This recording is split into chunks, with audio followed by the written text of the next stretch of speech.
Howdy, it's Ranger, the self-appointed water parks correspondent. Today we're 80 miles northwest of Chicago at Hurricane Harbor, Rockford. Six Flags has operated this park since 2019, and admission is included with most Six Flags passes. Let's take a lap around the park and show you all the attractions.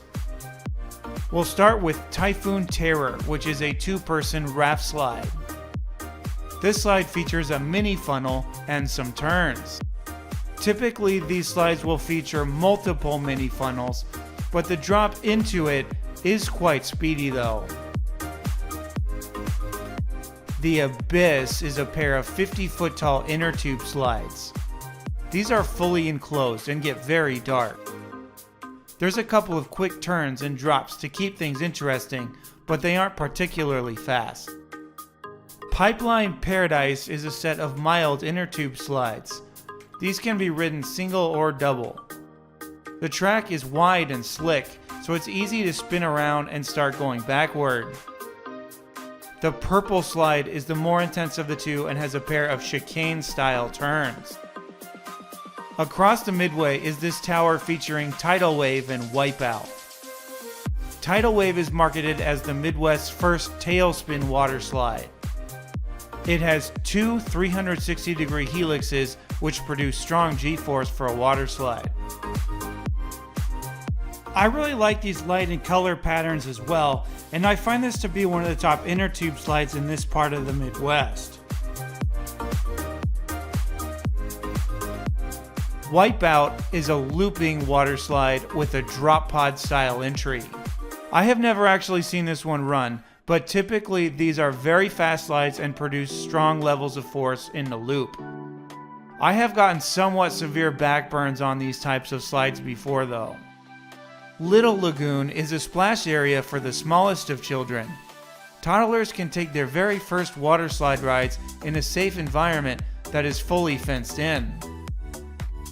Next up is Bermuda Triangle. These body slides start very slowly and don't pick up very much speed on the route. The ending drop makes up for it somewhat with a quick burst. The middle slide has an exciting double drop that can shoot you to the end of the exit pool. At the top of this tower is Riptide Rush, a set of 75-foot tall speed slides. These are some of the tallest and fastest body slides in the Midwest, so it's almost hard to see how this small park has them. The drop is near vertical and very smooth. Anyone who can get over the intimidation factor of these will thoroughly enjoy the drop. Tsunami Bay is the name of the wave pool, and it's very large for a park of this size. It's even larger than the wave pool at Valley Fair, which is my home park in Minnesota. The shallow and the deep ends are very large, so if you're under 4 feet tall or over 5'8", you'll do great. Anyone who's looking for more of a medium depth will struggle here though. The transition area between the 3-foot deep area and the maximum depth area is somewhat of a cliff. As a result, many people are stuck in this narrow band which has varying water depth. If you can handle 5-foot 10-inch water, you'll basically have a third of the pool to yourself.